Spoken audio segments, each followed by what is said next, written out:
जय हिंद दोस्तों, नमस्कार। डेली रीड बुक में आप सभी का स्वागत है।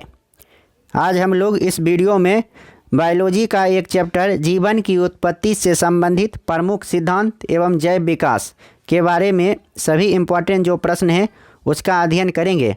और यह टॉपिक एनसीईआरटी सार संग्रह से लिया गया है, जो कि महेश कुमार बर्नवाल इसके राइटर हैं। और यह टॉपिक टोटल 3 पेज में समाप्त हुआ है, तो इसलिए इस वीडियो में टोटल 3 पेज का अध्ययन करेंगे। और जो भी ये प्रश्न है बहुत ही एग्ज़ाम के पॉइंट ऑफ व्यू से इम्पॉर्टेंट हैं। इसमें वही प्रश्न को सम्मिलित किया गया है जो प्रायः एग्ज़ाम में आते हैं। फालतू के प्रश्न को नहीं सम्मिलित किया गया है और उतना भी हल्का प्रश्न को नहीं लिया गया है जिससे कि इसमें ज़्यादा भीड़ हो या ज़्यादा प्रश्नों की संख्या हो, जिससे कि आपको पढ़ने में समय ज़्यादा लगेगा। इसलिए उतना ही प्रश्न है जितना एग्ज़ाम में आते हैं और जिस टाइप से प्रश्न आते हैं उसी टाइप से इस बुक में प्रश्न दिया हुआ है। तो चलिए स्टार्ट करते हैं। पहला प्रश्न है जीव विकास। जीव विकास को सर्वप्रथम किसने परिभाषित किया? तो इसका आंसर होगा जीन बैप्टिस्ट डी लैमार्क ने। वैज्ञानिकों ने आधुनिक मनुष्य का अंतिम पूर्वज किसे माना है? तो क्रो मैग्नन मानव को। वर्तमान प्रमाण के अनुसार पृथ्वी पर जीव का उद्गम लगभग 2 अरब वर्ष पूर्व माना जाता है। वर्तमान प्रमाण के अनुसार पृथ्वी पर जीव का उद्गम लगभग 2 अरब वर्ष पूर्व माना जाता है। विकासवाद का सिद्धांत थ्योरी ऑफ एवोल्यूशन किसने प्रतिपादित किया? तो theory of evolution Charles Darwin ने प्रतिपादित किया था। विकास का मुख्य कारक क्या है? तो इसका आंसर होगा प्राकृतिक वरण। और प्राकृतिक वरण का सिद्धांत किसने दिया था? तो चार्ल्स डार्विन के द्वारा दिया गया था। अगला प्रश्न है विकास के उत्परिवर्तन सिद्धांत म्यूटेशन थ्योरी ऑफ एवोल्यूशन का प्रतिपादन किसने किया था? तो इसका आंसर होगा ह्यूगो डी ब्रीज। बहुत ही इंपॉर्टेंट प्रश्न है और सभी प्रश्न इंपॉर्टेंट हैं, बहुत ही इंपॉर्टेंट है। एग्जाम के पॉइंट ऑफ व्यू से हर एक टॉपिक से एक ना एक प्रश्न आएंगे और जो भी प्रश्न आएंगे इस बुक से निश्चित रूप से और इस टॉपिक से निश्चित रूप से आएंगे। तो इसलिए आप लगातार पढ़ते रहिए, समझते रहिए, सीखते रहिए।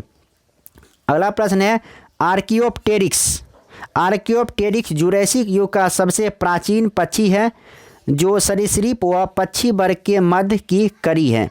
सरीसृप और पक्षी के बीच की कड़ी आर्कियोप्टेरिक्स को कहा जाता है, जो कि जुरैसिक युग का सबसे प्राचीन पक्षी माना जाता है। अगला प्रश्न है मैमथ। मैमथ किस जीव का पूर्वज है? तो मैमथ है हाथी। हाथी का पूर्वज मैमथ हाथी का पूर्वज माना जाता है। पृथ्वी पर सबसे पहले किस जीव की उत्पत्ति मानी जाती है? पृथ्वी पर नीलहरित शैवाल। पृथ्वी पर सबसे पहले नीलहरित शैवाल की उत्पत्ति मानी जाती है, जिसे ब्लू ग्रीन एल्गी कहा जाता है। शीत ऋतु में पशुओं के प्रसूति काल डोरमेंसी पीरियड को क्या कहते हैं? तो इसको कहते हैं हाइबरनेशन। शीत ऋतु में पशुओं के प्रसूति काल को कहा जाता है हाइबरनेशन। बहुत ही इंपॉर्टेंट प्रश्न है। अगला प्रश्न है किस जीव में स्नायु तंत्र तो होता है परंतु मस्तिष्क नहीं होता है? तो इसका आंसर होगा तारामीन यानी स्टारफिश में। स्टारफिश में स्नायु तंत्र यानी नर्वस सिस्टम होता है लेकिन मस्तिष्क नहीं होता है, तारामीन या स्टारफिश। जीवाणु में किस प्रकार के राइबोसोम पाए जाते हैं? तो जीवाणु में 70S प्रकार के राइबोसोम पाए जाते हैं। डायनासोर सरीसृप वर्ग में आते थे जिनका उदय मेसोजोइक युग में हुआ था। डायनासोर किस वर्ग में आते थे? तो सरीसृप्स यानी रेप्टाइल वर्ग में आते थे और जिनका उदय मेसोजोइक युग में हुआ था। यानी डायनासोर किस युग के प्राणी थे? तो मेसोजोइक युग के प्राणी थे। अगला प्रश्न है नीलहरित शैवाल। नीलहरित शैवाल जीवाणु तथा कवक में लवक नहीं पाए जाते, बल्कि लैमेली के आकार की कौन सी रचना पाई जाती है? तो इसका आंसर होगा क्रोमैटोफोर्स। क्रोमैटोफोर्स।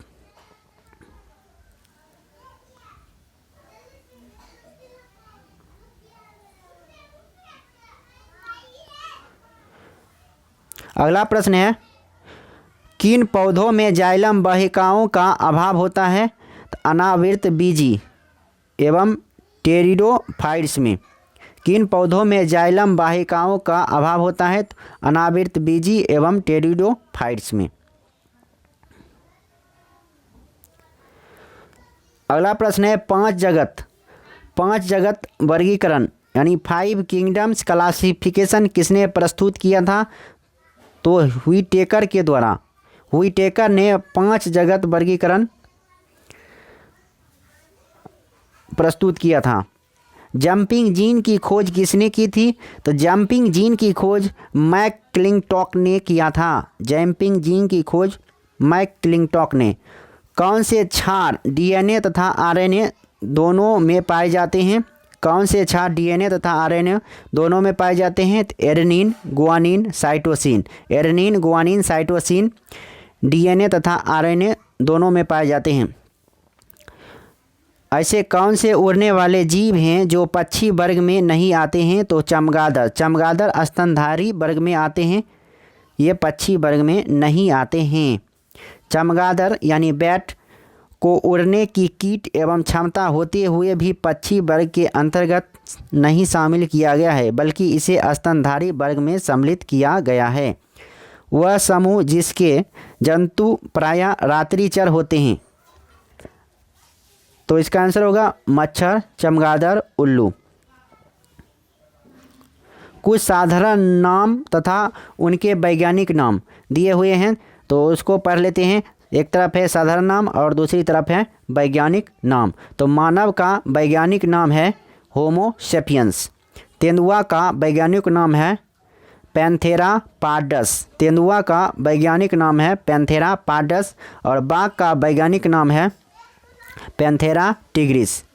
शेर का वैज्ञानिक नाम है पैंथेरा लियो।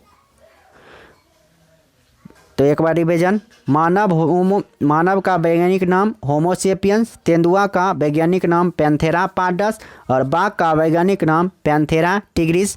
शेर का वैज्ञानिक नाम पैंथेरा लियो है। अगला प्रश्न को देखते हैं। मटर का वैज्ञानिक नाम पायसम सटाइबम है। मटर का वैज्ञानिक नाम पायसम सटाइबम। बिल्ली का वैज्ञानिक नाम फेलिस कैटस। बिल्ली का वैज्ञानिक नाम फेलिस कैटस। मेढक का वैज्ञानिक नाम राना टिग्रिना। मेढक का वैज्ञानिक नाम राना टिग्रिना है। धान का वैज्ञानिक नाम ओराइजा सटाइवा है। Oryza sativa. सरसों का वैज्ञानिक नाम ब्रेसिका कम्पेस्टिस है। सरसों का वैज्ञानिक नाम ब्रेसिका कम्पेस्ट्रिस है। चना का वैज्ञानिक नाम सीसर एरियंटेनम है। चना का वैज्ञानिक नाम सीसर एरियंटेनम है। और गेहूं का वैज्ञानिक नाम ट्रिटिकम एस्टिवम है।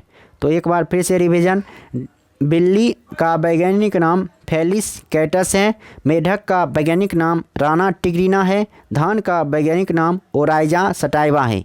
सरसों का वैज्ञानिक नाम ब्रेसिका कम्पेस्ट्रिस है। चना का वैज्ञानिक नाम सीसर एरियंटेनम है। गेहूं का वैज्ञानिक नाम ट्रिटिकम एस्टिवम है। और गाय का वैज्ञानिक नाम बॉस इंडिकस है। गाय का वैज्ञानिक नाम बॉस इंडिकस है। आम का वैज्ञानिक नाम मैंजीफेरा इंडिका है। आम का वैज्ञानिक नाम मैंजीफेरा इंडिका है। अगला प्रश्न है, प्रकाश संश्लेषण की प्रकाशिक एवं अप्रकाशिक अभिक्रिया क्लोरोप्लास्ट में कहाँ संपन्न होती है? तो प्रकाशिक अभिक्रिया होती है ग्रेना में और अप्रकाशिक अभिक्रिया होती है स्ट्रोमा में। याद रखना है। प्रकाश संश्लेषण की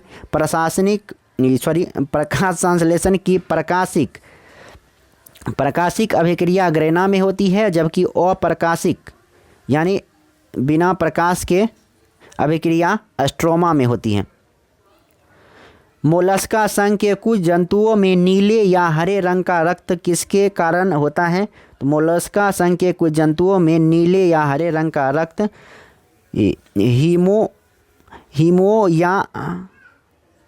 हीमोयास्निन के कारण होती है।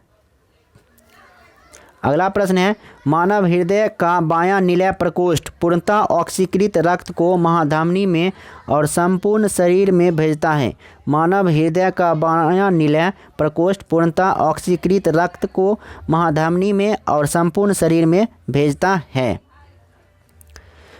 अगला प्रश्न को देखते हैं, कवकों और उच्चतर पादपों की जड़ों के मध्य कौन सा कार्यात्मक सहचर्य पाया जाता है? तो इसका आंसर होगा कवक मूल। ईस्ट और मशरूम किस प्रकार के जीव हैं? तो ईस्ट और मशरूम फफूंद हैं, यानी फंजाई। कपास में पाया जाने वाला प्रमुख घटक कौन सा है? तो कपास में पाया जाने वाला प्रमुख घटक है सेल्यूलोज। अगला प्रश्न है, लाइकेन किससे निर्मित होते हैं? तो लाइकेन कवकों एवं शैवालों से निर्मित होते हैं। जीवन चक्र की दृष्टि से पौधे का सबसे महत्वपूर्ण अंग कौन सा है? तो पुष्प है। अगला प्रश्न को देखते हैं, क्लोरोफिल के निर्माण में कौन सा तत्व महत्वपूर्ण होता है? तो क्लोरोफिल के निर्माण में मैग्नीशियम महत्वपूर्ण होता है। अधिकांश कीट किसके द्वारा श्वसन करते हैं? तो इसका आंसर होगा वातक तंत्र द्वारा, यानी ट्रैकिया द्वारा। अधिकांश कीट का श्वसन वातक तंत्र द्वारा होता है। कुनाइन आवृतबीजी पादप का उदाहरण है जो सिनकोना नामक पादप की छाल से प्राप्त होता है तथा यह मलेरिया के उपचार के लिए प्रयोग किया जाता है।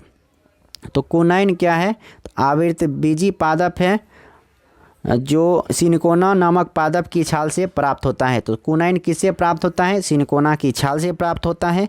और किसके लिए उपचार में प्रयोग किया जाता है? तो मलेरिया के उपचार में किया जाता है। सेब में पाए जाने वाले लाल रंग का क्या कारण है? तो सेब में पाए जाने वाले लाल रंग का कारण है एंथोसायनिन। टमाटर में लाल रंग किसके कारण उपस्थित होता है? तो टमाटर में लाल रंग लाइकोपीन के कारण उपस्थित होता है। टमाटर का लाल रंग लाइकोपीन। शहतूत के फल का वैज्ञानिक नाम क्या है? तो शहतूत के फल का वैज्ञानिक नाम है सोरोसिस।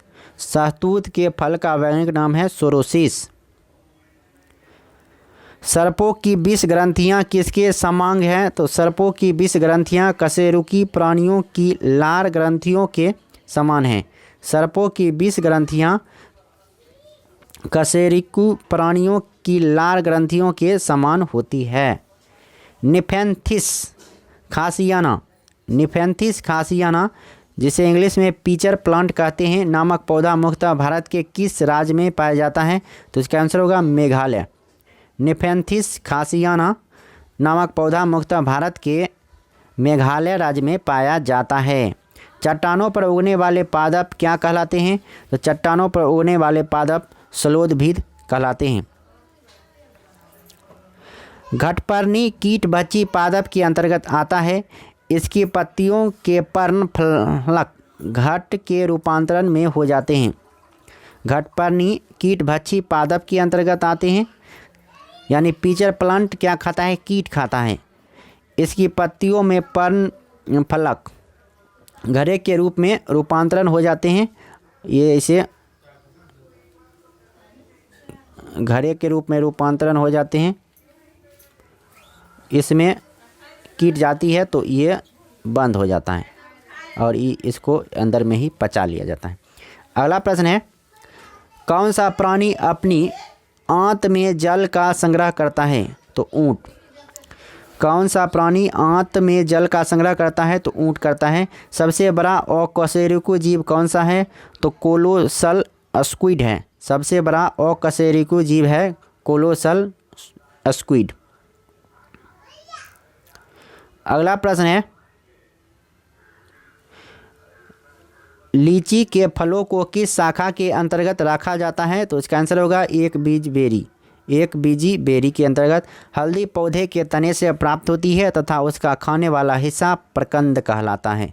हल्दी का कौन सा भाग खाया जाता है? तो तना खाया जाता है। और कौन सा हिस्सा खाया जाता है? तो प्रकंद खाया जाता है। लाल मिर्च किसकी उपस्थिति के कारण तीखी होती है? तो कैप्सेसिन के कारण लाल मिर्च तीखी होती है, कैप्सेसिन। सबसे बड़ा स्तनपायी जीव कौन सा है? तो व्हेल है। सबसे बड़ा स्तनपायी जीव है व्हेल। रेशम का कीड़ा अपने जीवन काल की किस अवस्था में वाणिज्यिक तंतु उत्पन्न करता है? तो प्यूपा अवस्था में। रेशम का कीड़ा अपने जीवन काल की किस अवस्था में वाणिज्यिक तंतु यानी कॉमर्शियल फाइबर उत्पन्न करता है? तो प्यूपा अवस्था में। गर्म रुधिर वाले या समतापी जंतु के शरीर का तापमान कितना होता है? तो सदैव एक समान रहता है। गर्म रुधिर वाले या समतापी जंतु के शरीर का तापमान सदैव एक समान रहता है। समुद्री घोड़ा किस प्रकार के जीव का उदाहरण है? तो समुद्री घोड़ा मछली का उदाहरण है। वह कौन सा स्तनपायी है जो अंडे देता है, बच्चे नहीं? तो एकिडना अंडे देता है, बच्चे नहीं। जानने की इच्छा प्रकट करना तथा गूढ़ चिंतन व मनन करना मनुष्य को वानर गुणों से अलग करता है। जानने की इच्छा प्रकट करना, गूढ़ चिंतन व मनन करना मनुष्य को वानर के गुणों से अलग करता है। मानव शरीर में पाई जाने वाली सबसे छोटी कोशिका कौन सी है? तो सबसे छोटी कोशिका है शुक्राणु। सील किस वर्ग का प्राणी है? तो सील स्तनपायी वर्ग का प्राणी है। कॉर किस पेड़ से प्राप्त होता है? तो कॉर क्वेकर्स से प्राप्त किया जाता है। डॉल्फिन किस वर्ग के अंतर्गत आते हैं? तो डॉल्फिन स्तनपायी वर्ग के अंतर्गत आते हैं। अफीम या मॉर्फिन पोस्ते के पौधे के अधपके फल से प्राप्त होती है। तो अफीम किससे प्राप्त होती है? तो पोस्ते के फल के अधपके फल से। पोस्ते के पौधे के अधपके फल से। गन्ने के रोपर में उसके किस भाग का प्रयोग किया जाता है? तो तना भाग का प्रयोग किया जाता है। गन्ने के रोपर में उसके किस भाग का प्रयोग किया जाता है? तना भाग का। लहसुन की गंध का क्या कारण है? तो लहसुन की गंध का कारण है सल्फर यौगिक की उपस्थिति।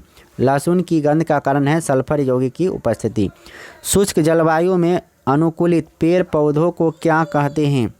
शुष्क जलवायु में अनुकूलित पेड़ पौधों को मरुद्भिद कहा जाता है।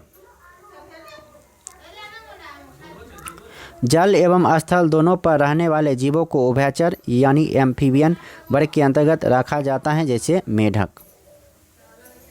मेढक, कछुआ, मगरमच्छ, ये सभी एम्फीबियन हैं।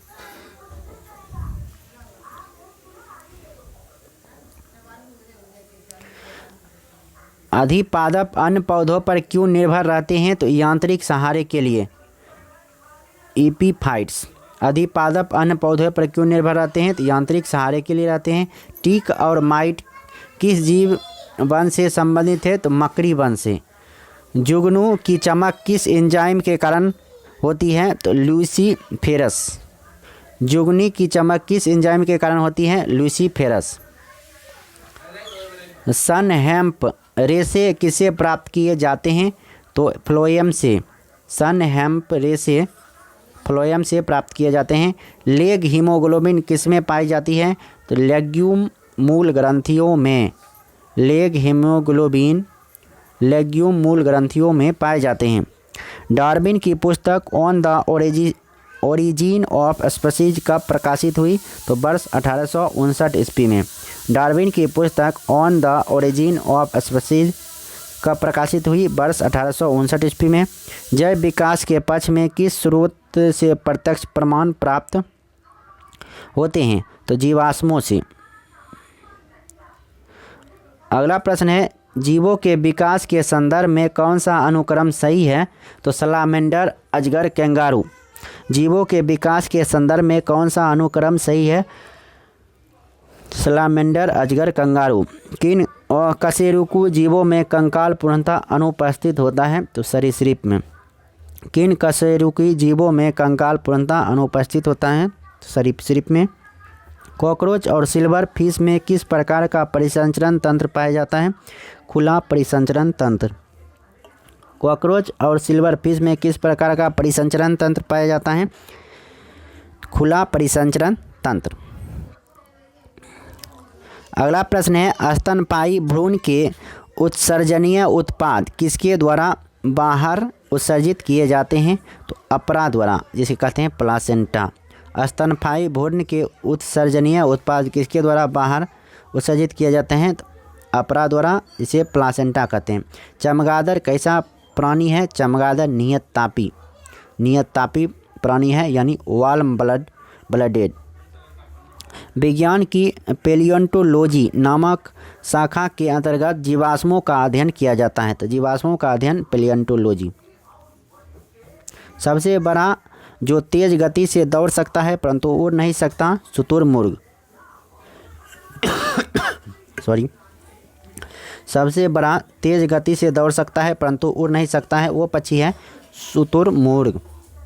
नमक युक्त मिट्टी में उगने वाले पादप को कहते हैं हैलोफाइट।